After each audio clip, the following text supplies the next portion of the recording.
श्री गणेशाय नमो नमः। संक्षिप्त ब्रह्म पुराण की जय। पार्वती देवी की तपस्या, वरदान प्राप्ति तथा उनके द्वारा ग्राह के मुख से ब्राह्मण बालकल का उद्धार। मुनियों ने पूछा, प्रभु, दक्ष कन्या सती ने क्रोधवश पूर्व शरीर का परित्याग करके फिर गिरिराज हिमालय के घर में कैसे जन्म लिया? महादेव जी के साथ उनका संयोग कैसे हुआ तथा उस दंपति में वार्तालाप किस प्रकार हुआ? ब्रह्मा जी बोले, मुनिवरों, पार्वती और महादेव जी की पवित्र कथा पापों का नाश करने वाली और संपूर्ण कामनाओं को देने वाली है। उसे कहता हूँ, सुनो। एक समय की बात है, महर्षि कश्यप हिमवान के घर पर पधारे। उस समय हिमवान ने पूछा, मुने, किस उपाय से मुझे अक्षय लोक प्राप्त होंगे? मेरी अधिक प्रसिद्धि कैसे होगी? सत्पुरुषों में मैं पूजनीय समझा जाऊंगा। कश्यप ने कहा, महाबाहो, उत्तम संतान होने से यह सब कुछ प्राप्त हो जाता है। ब्रह्मा और ऋषियों सहित मेरी प्रसिद्धि तो केवल संतान के ही कारण है। अतः गिरिराज, तुम घोर तपस्या करके गुणवान संतान श्रेष्ठ कन्या उत्पन्न करो। ब्रह्मा जी कहते हैं, कश्यप जी के योग कहने पर गिरिराज हिमालय ने नियम में स्थित होकर ऐसी तपस्या की जिसकी कहीं तुलना नहीं है। उस तपस्या से मुझे बड़ा संतोष हुआ। तब मैंने उनके पास जाकर कहा, उत्तम व्रत के पालन करने वाले गिरिराज, अब मैं तुम्हारी इस तपस्या से संतुष्ट हूँ। तुम इच्छा अनुसार वर मांगो। हिमालय ने कहा, भगवान, मैं सब गुणों से सुशोभित संतान चाहता हूँ। यदि आप मुझ पर संतुष्ट है तो ऐसा ही वर दीजिए। गिरिराज की यह बात सुनकर मैंने उन्हें मनोवांछित वर देते हुए कहा, शैलेंद्र, इस तपस्या के प्रभाव से तुम्हारे कन्या उत्पन्न होगी, जिससे तुम सर्वत्र उत्तम कीर्ति प्राप्त करोगे। तुम्हारे यहाँ कोटि कोटि तीर्थ वास करेंगे। तुम संपूर्ण देवताओं से पूजित होंगे तथा अपने पुण्य से देवताओं को भी पावन बनाओगे। तदंतर गिरिराज ने समय अनुसार अपनी पत्नी मेनका के गर्भ से अपना अर्पणा नाम की एक कन्या उत्पन्न की। अर्पणा बहुत ही समय तक निराहार रही। उसे उपवास से रोकते हुए माता ने कहा, बेटी उमा, ऐसा मत करो। उस समय वे मातृ स्नेह से दुखित हो रही थी। माता के यो कहने पर कठोर तपस्या करने वाली पार्वती देवी उमा नाम से ही संसार में प्रसिद्ध हुई। पार्वती की तपस्या से तीनों लोग संतप्त हो उठे। तब मैंने उससे कहा, देवी, क्यों इस कठोर तपस्या से तुम संपूर्ण लोकों को संताप दे रही हो? कल्याणी, तुम ही ने इस संपूर्ण जगत की सृष्टि की है। स्वयं ही इसे रचकर अब इसका विनाश न करो। जगत माता, तुम अपने जैसे संपूर्ण लोकों को धारण करती हो। फिर कौन ऐसी वस्तु है जिसे तुम इस समय तपस्या द्वारा प्राप्त करना चाहती हो? वह हमें बतलाओ। देवी ने कहा, पितामह, मैं जिसके लिए यह तपस्या करती हूँ उससे आप भली भांति जानते हैं, फिर मुझे क्यों पूछते हैं? तब मैंने पार्वती से कहा, शुभे, तुम जिनके लिए तप करती हो वे स्वयं ही तुम्हारा वरण करेंगे। भगवान शंकर ही सर्वश्रेष्ठ पति है। वे संपूर्ण लोकेश्वरों के भी ईश्वर है। हम सदा ही उनके अधीन रहने वाले किंकर है।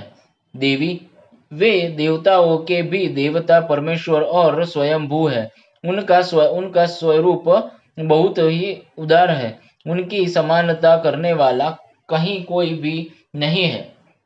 तत्पश्चात देवताओं ने आकर परम सुंदरी पार्वती से कहा, देवी, भगवान शंकर थोड़े ही दिनों में आपके स्वामी होंगे। अब इसके लिए तपस्या न कीजिए। यो कहकर देवताओं ने गिरिराज कुमारी की प्रदक्षिणा की और वहां से अंतर्ध्यान हो गए। पार्वती भी तपस्या से निवृत्त हो गई, किंतु अपने आश्रम में ही रहने लगी। एक दिन जब वे अपने आश्रम पर उगे हुए अशोक वृक्ष का सहारा लेकर खड़ी थी। देवताओं की पीड़ा दूर करने वाले भगवान शंकर पधारे। उनके ललाट में चंद्राकार तिलक लगा था और वे वहां के बराबर नाटा एवं विकृत रूप धारण करके आए थे।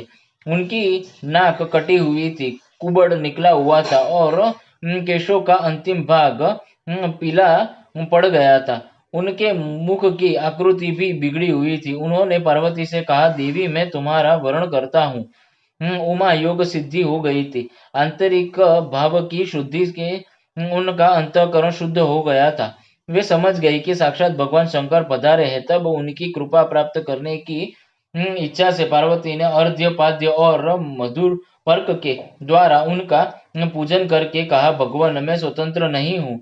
घर में मेरे पिता मालिक है और वे ही मुझे देने में समर्थ है। मैं तो उनकी कन्या हूँ। यह सुनकर देवादिदेव भगवान शंकर ने उस विकृत रूप में ही गिरिराज हिमालय के पास जाकर कहा, शैलेंद्र मुझे अपनी कन्या दे दीजिए। उस विकृत वेश में अविनाशी रुद्र को ही आया जान गिरिराज को शाप से भय हुआ। उन्होंने उदास होकर कहा, भगवान ब्राह्मण इस पृथ्वी के देवता है। मैं उनका अनादर नहीं करता हूँ, किंतु मेरे मन में पहले से जो कामना है उसे सुनिए। मेरी पुत्री का स्वयंवर होगा, उसमें वह जिसको वर्ण करेगी वही उसका पति होगा। हिमालय की यह बात सुनकर भगवान शंकर ने देवी के पास आकर कहा, तुम्हारे पिता ने स्वयंवर होने की बात कही है, उसमें तुम जिसका वर्ण करोगी वही तुम्हारा पति होगा। उस समय किसी रूपवान को छोड़कर तुम मुझ जैसे अयोग्य वर्ण कैसे करोगी। उनके यो कहने पर पार्वती ने उनकी बातों पर विचार करते हुए कहा, महाभाग आपको अन्यथा विचार नहीं करना चाहिए। मैं आपका ही वर्ण करूंगी, इसमें कोई अनोखी बात नहीं है। अथवा यदि आपको मुझ पर संदेह है तो मैं यही आपका वर्ण करती हूँ। यो कहकर पार्वती ने अपने हाथों से अशोक का गुच्छ लेकर भगवान शंकर के कंधे पर रखा और कहा, देव मैंने आपका वर्ण कर लिया। भगवती पार्वती के इस प्रकार वर्ण करने पर भगवान शंकर ने उस अशोक वृक्ष को अपनी वाणी से सजीव करते हुए से कहा, अशोक तुम्हारे परम पवित्र गुच्छ से मेरा वर्ण हुआ है, इसीलिए तुम जरा अवस्था से रहित एवं अमर रहोगे। तुम जैसा चाहोगे वैसा रूप धारण कर सकोगे। तुम्हें इच्छा अनुसार फूल लगेंगे। तुम सब कामनाओं को देने वाले सब प्रकार के आभूषण रूप फूल और फलों से संपन्न एवं मेरे अत्यंत प्रिय होंगे। तुमने सब प्रकार की सुगंध होगी तथा तुम देवताओं के अधिक प्रिय बने रहोगे। यो कहकर जगत की सृष्टि और संपूर्ण भूतों का पालन करने वाले भगवान शंकर हिमालय कुमारी उमा से विदा ले वहीं अंतर्ध्यान हो गए। उनके चले जाने पर पार्वती देवी भी उन्हीं की और मन लगाए एक शिला पर बैठे गई। इसी समय देवादिदेव शिवा स्वयं लीला करने के लिए ब्राह्मण बालक का रूप धारण कर निकटवर्ती सरोवर में प्रकट हुए। उस समय उन्हें ग्राह ने पकड़ रखा था।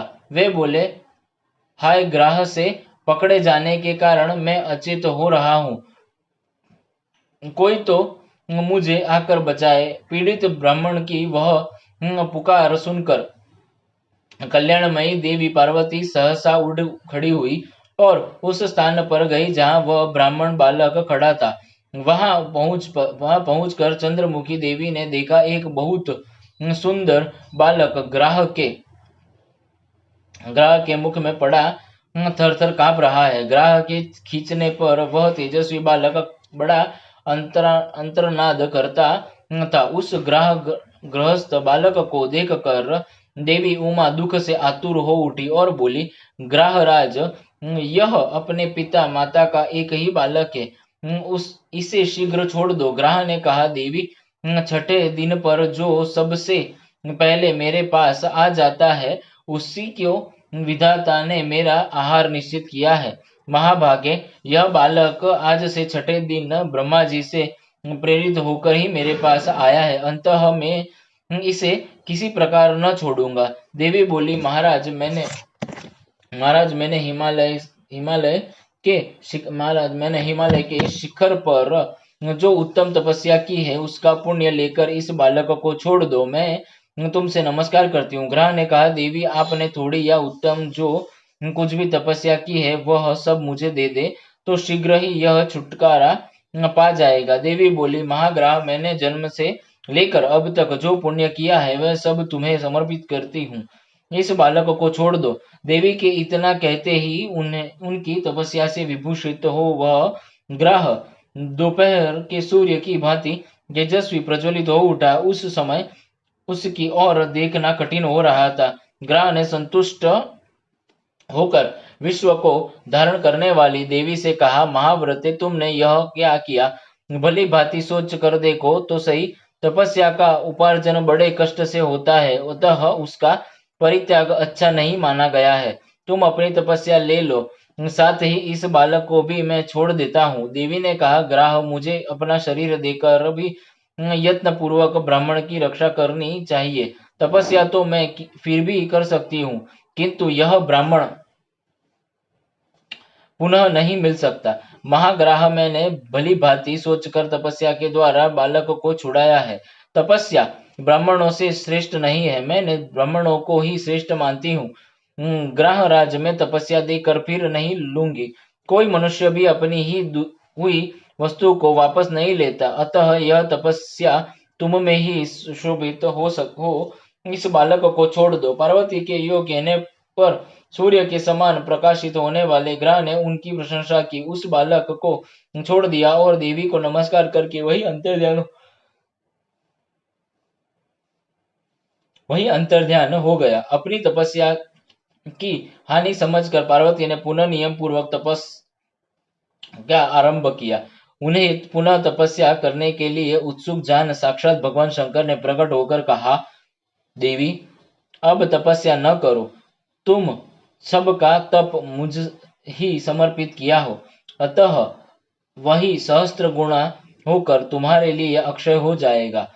इस प्रकार तपस्या के अक्षय होने का उत्तम वरदान पाकर उमा देवी को बड़ी प्रसन्नता हुई और वे स्वयंवर की प्रतीक्षा करने लगी। श्री कृष्णार्पणमस्तु, श्री कृष्णार्पणमस्तु, श्री कृष्णार्पणमस्तु।